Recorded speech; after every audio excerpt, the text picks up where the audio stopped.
مين أخطر إنسان بالحياة؟ كذاب. شو أجمل هدية بالحياة؟ التسامح. مين أفضل ملجأ بالحياة؟ الله. مين أهم الأشخاص إلك بالحياة؟ الأهل. شو أجمل شي بالحياة؟ طلع. المحبة أجمل شيء. شو أكبر تسلية بالحياة؟ العمل. شو أكبر سر بالحياة؟ الموت. شو هي أسمى المشاعر بالحياة؟ السلام الداخلي.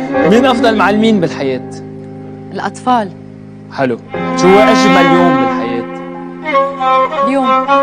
ثانك يو في بروجير. شو أسهل شي بالحياة؟ إنك تغلط. شو أكبر عقبة بالحياة؟ الخوف. شو هو أكبر خطأ بالحياة؟ إنك تتنازل عن مبادئك. وأكبر هزيمة بالحياة؟ الإحباط. شو الشي الأساسي بالحياة؟